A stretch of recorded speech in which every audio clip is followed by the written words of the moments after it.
significance for me. I stumbled upon it's a Michael Gott song. I stumbled upon it years ago. And from 2011 until 2013, I listened to this song and sang with this song every single day for 2 years until I believed it. Because the first time I heard it, it was like, yeah, whatever. And we do amazing things. We absolutely do. Before I get into today's talk, I want to share with you an announcement. The Sacramento Center for Spiritual Living over in Carmichael, Reverend Sharon Dunn, their community is taking that leap to dive into the unknown of having their own space. They've been meeting for years at the Playhouse over at the community center there in Carmichael. So they're having a fundraiser. If you're not familiar with Laura Berman, I highly recommend you check her out. She is going to do their fundraiser along with Heather Clark and some other folks. I will have flyers next week. You can actually go online. The tickets are $25 in advance, so we have the opportunity to partner with another CSL and help launch them into their own space. Laura Berman has tons of accolades, and I won't even try to articulate all of those. What I can tell you about her music is that it comes with a level of soul and passion and conviction that speaks directly to the soul. She's actually up in Oregon now. She's not to be missed, and for $25, that's a steal to spend the evening with Laura Berman. So check it out. You can Google Sacramento Center for Spiritual Living, and tickets are available through Eventbrite, but I highly encourage you to do that. So, this talk comes from the files of the Centers for Spiritual Living overarching themes for the year, and the original title was We Can Change. We can change the world. And the more I sat with that, I'm like, we already are changing the world. There's no way around it. And so I changed the title to We Are Changing the World, because I think it's really important that we recognize it is impossible for us to not participate in changing the world, in changing life. We are individualized expressions of life itself. All we do is create. So it's more a question of, are we creating consciously than whether or not we can? Okay? Because whatever we believe, that's what we are creating. So it behooves us to take some time to really investigate, what am I creating? There's actually a book called The Practical Application of Science of Mind, written back in 1958, before I was even on the planet. How cool was that? There was a time I wasn't on the planet. At least in this form.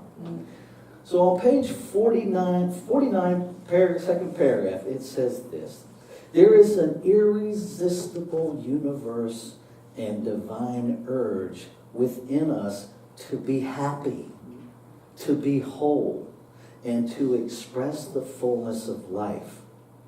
The latent divinity within us stirs our imagination, and because of its insistent demand, impels and compels our growth. It is back of every invention. It proclaims itself through every creative endeavor. It has produced sages, saints, and saviors, and will, when permitted, create a new world in which war, poverty, sickness, and famine will have disappeared. That's pretty bold. Do we believe it? Yes. Do we believe it? Yes. And you know what? Sometimes it's hard to believe if we're telling the truth. Sometimes we get distracted by appearances, and we start believing that the appearance has more power than the power that is born within us. That's why we have a spiritual practice. That's why we do this every Sunday, because we live in a world of duality. It isn't true. It isn't the essence of who we are, but it is true of the form that we're in. And so we're constantly navigating, coming back to the truth of who we are. We're constantly navigating a human condition that is very much based in duality. Is very much based in, there's Doug, here's Rafe, there's Margie, there's Sandy, and we're all appear to be quite separate. When I go home, they don't come with me. Or do they? See, their physical doesn't, but they do. See, there's no way around it. We are the same thing, individualized. Just like every blade of grass is individualized. That doesn't make us separate. It just makes us a distinct expression. And we have to stop being confused about expression versus separation. Every piece of the puzzle is necessary. Every piece of the puzzle. And in our human journey, what we are really prone to do is take out the nail file and the rasp and the saw and start trying to make ourselves and one another a different puzzle piece. Now think about it. Envision you have a puzzle, a real, honest-to-God cardboard puzzle. And if you are putting that puzzle together and you started filing down the edges, would it fit? Would your picture be the same? No. And what happens in our journey is we're filing ourselves down, trying to make ourselves something that we're not. And so the puzzle looks different than what it's intended to look like. And when I get content with my puzzle piece, I go to working on yours. I go to filing you and trying to make you fit into my version of the puzzle. So imagine we have millions of versions of the puzzle, and we're all trying to see the same thing, but we're not talking about it. And I'm holding you accountable to fit into my puzzle. You're holding me accountable to fit into your puzzle. And none of us are busy truly just being about the business of being our individualized puzzle piece. And what would change if we did that? Everything would change. Everything. If all I did was focus on being Rafe,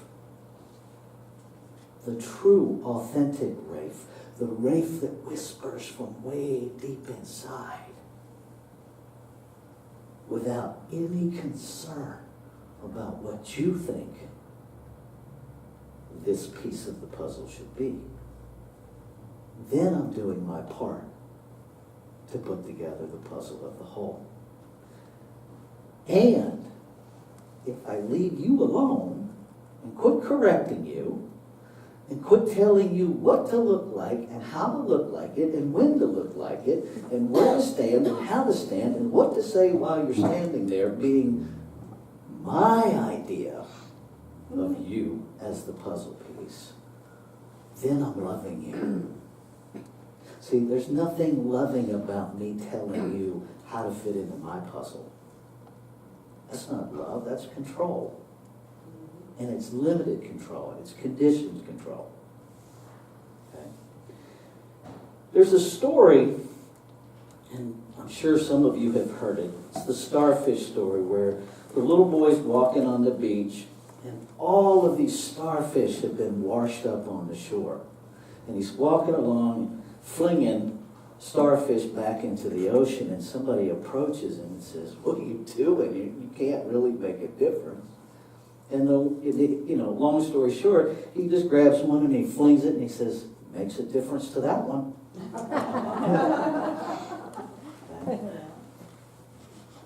So I looked up the starfish story, and interestingly enough, it's a very different story. That's the revision story. It actually comes from a piece that was published in 1969 in a work called The Unexpected Universe, written by somebody named Lauren Isley, and it's titled The Star Thrower. And the story describes the narrator walking along the beach one morning at pre-dawn when he sees a man picking up starfish off the sand and throwing them back into the sea. The narrator is observant and subtle, but skeptical. Just kind of watching. He has seen many collectors. And what's up for the narrator is collectors kill ocean animals for their shells. So the narrator is coming at this from the perspective of collectors. And here's an excerpt from the actual writing. In a pool of sand and silt, a starfish had thrust its arms up stiffly and was holding its body away from the stifling mud. "It's still alive," I ventured. "Yes," he said, and with a quick, gentle movement, he picked up the star and spun it over my head and far out into the sea. It sank in a burst of spume, and the waters roared once more. "There are not many who come this far," I said, groping in the sudden embarrassment for words. "Do you collect?" "Only like this," he said softly, gesturing amidst the wreckage of the shore, "and only for the living." He stooped again, oblivious to my curiosity, and skipped another star neatly across the water. "The stars," he said, "throw well. One can't help them." "I do not collect," I said, uncomfortably, the wind beating at my garments. "Neither the living nor the dead. I gave it up a long time ago. Death is the only successful collector." That's how the story actually begins. But wait, there's more. And before we get to that, here's a quote from Creative Living. Love begets tolerance, and tolerance begets understanding, which is being able to put oneself in another person's place and see why they act as they act, why they do what they do.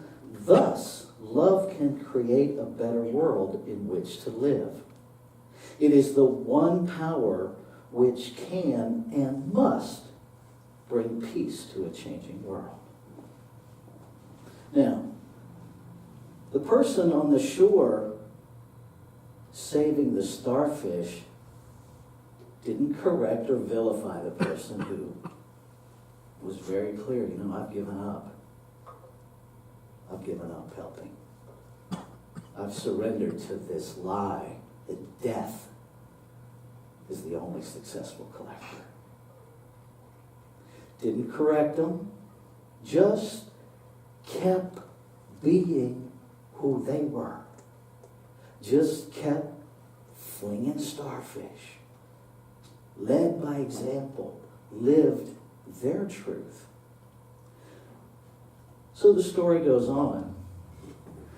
Later, after some thoughts on our relationship to other animals and to the universe, the narrator returns to the beach.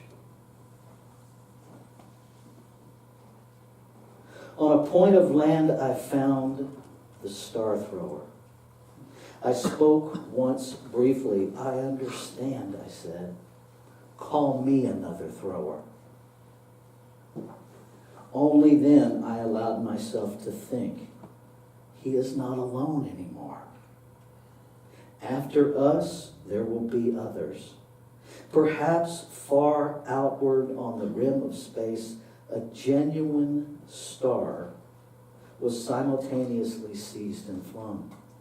For a moment, we cast on an infinite beach together, beside an unknown hurler of suns.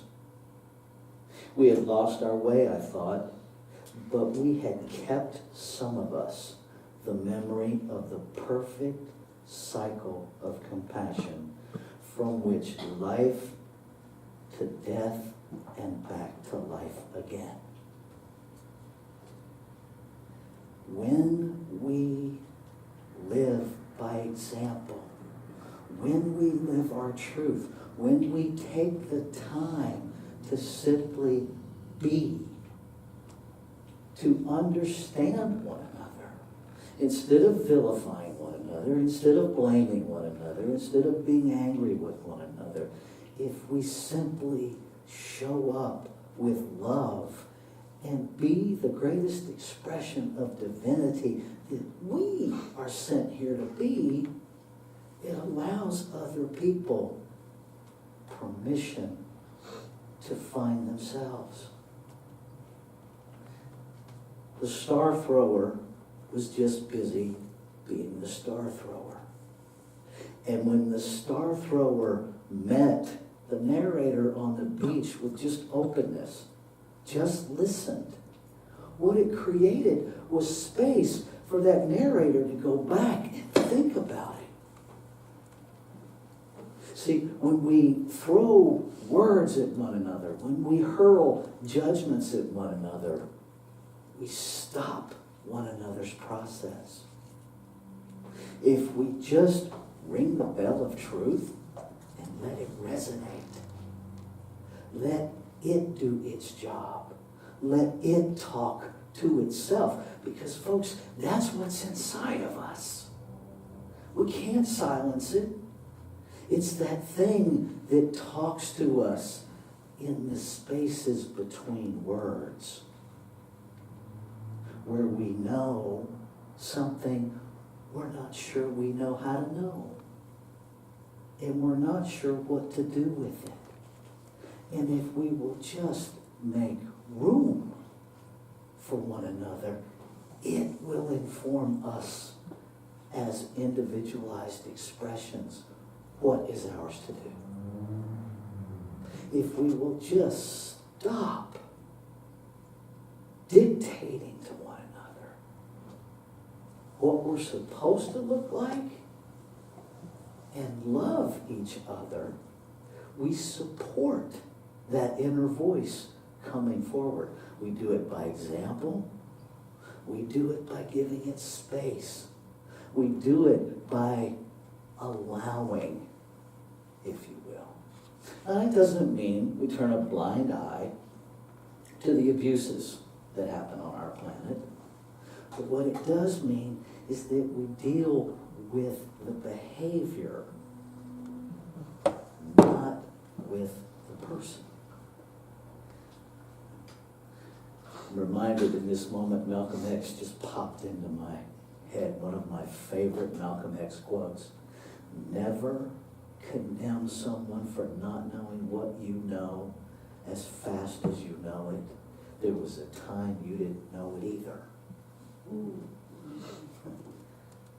And what if we gave each other room to discover our own truth rather than trying to cram it down one another's throats?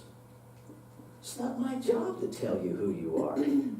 Really, my job as a minister is to tell you who you're not. My job is to surface the lies that we're all living under. The lie that this is all I am. Because there ain't a word of truth in it. This human container is not the truth of my being. It's a container that my truth is traveling in. And when we connect with what's inside, we can't help but do amazing things. And if all I'm willing to connect with is the condition, is the human part, I'll do amazing things in somebody's book. But how amazing and what direction? I mean, Hitler did an amazing thing. He did. I'm not sure it's something we want to repeat. But it was amazing, nonetheless. What are we calling forth in one another? If you have not looked at the Beverly Hills Lectures, which is a collection of some of Ernest's last writings, highly recommend you check them out. This is from Beverly Hills Lecture, page 14, the second paragraph. Our movement will depend not on a talk such as I'm giving now. Our evolution, what it will mean to the world, will not depend on the books we write. It will depend on what we do with it. It will depend on someone knowing enough about it to cause something to happen because of what they know. When they want it to happen, where they want it to happen, and in the way it ought to happen, according to our own volition, proving that they are not subject to whimsical caprice. What are we doing with our teaching? Because it's great to come in here and share it with one another. What are we doing with it when we leave that door? What are we doing with it day to day in our life? Are we living these truths? Or are we just like any other denomination and showing up and doing our Sunday thing, and then we walk out the door and leave the teachings in the room and go about pretending like they don't exist? I've done that. I was doing that this morning. We have a spiritual practice where we get to go, where is my focus? All about conditions.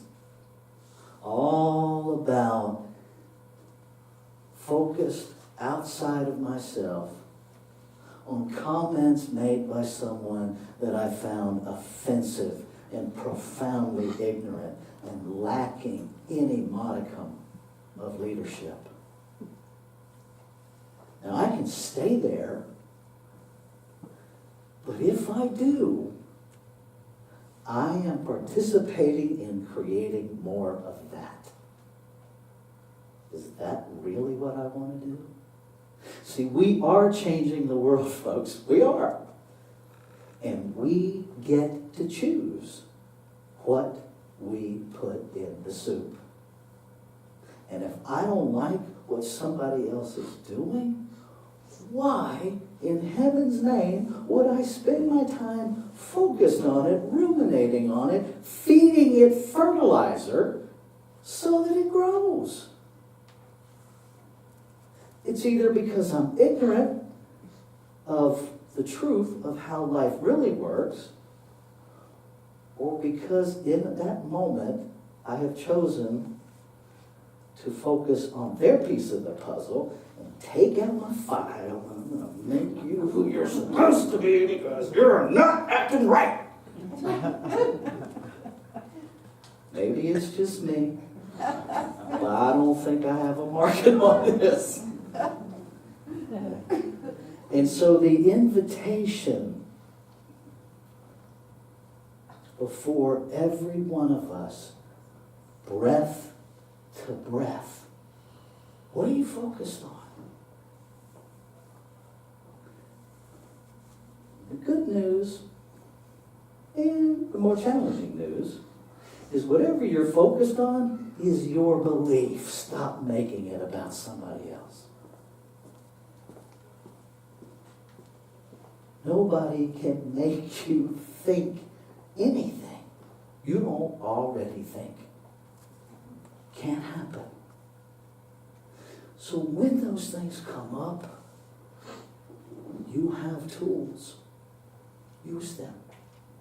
Use your spiritual practice.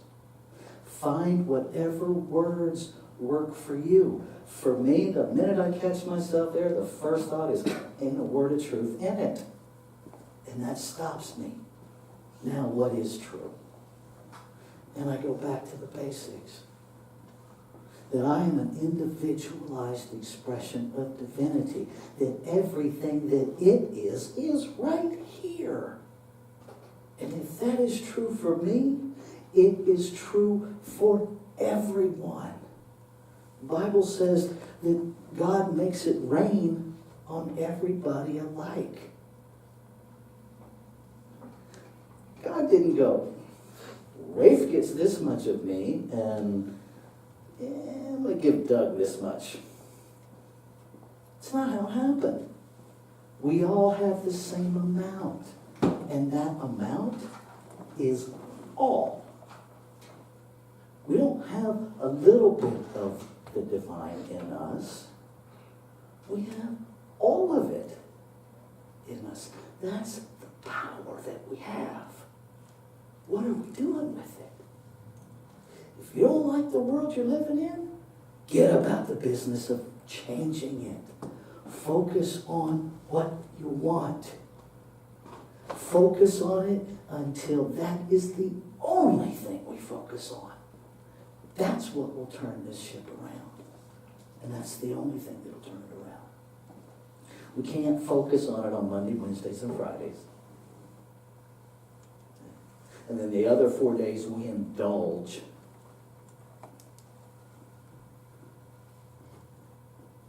Doesn't work that way.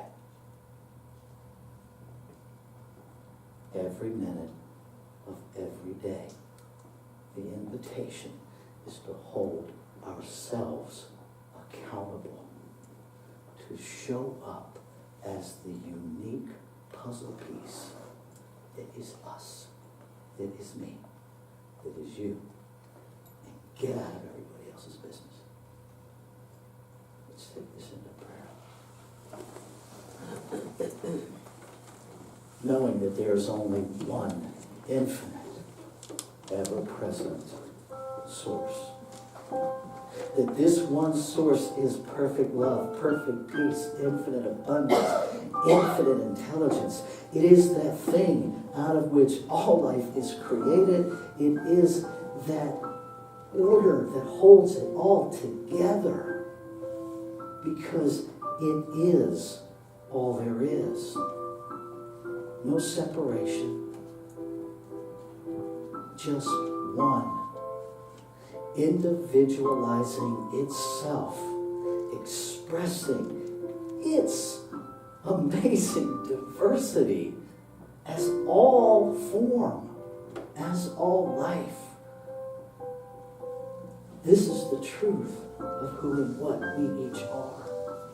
That all of the divine is instilled, born within all of its creation. And so I speak my word, claiming and affirming that in that truth, in the truth that only love is here, only infinite intelligence is here, only abundance is here, that is all we can truly be.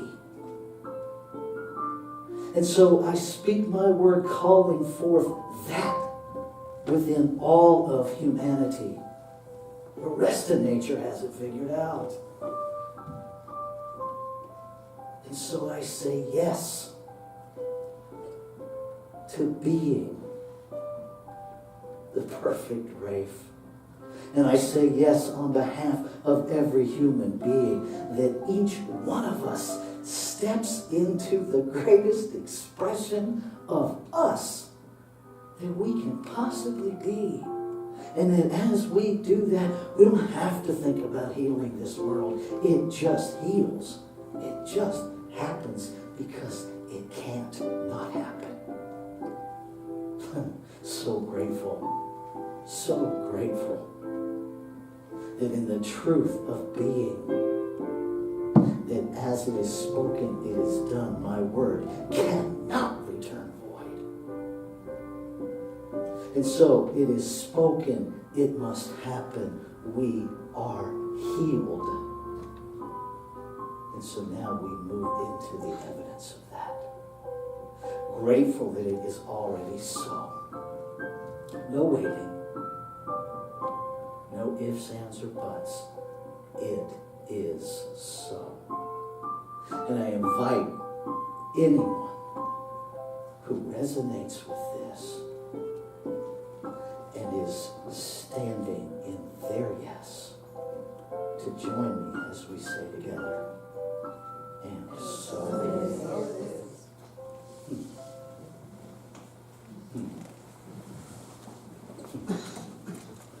I'm excited to learn who you puzzle pieces are.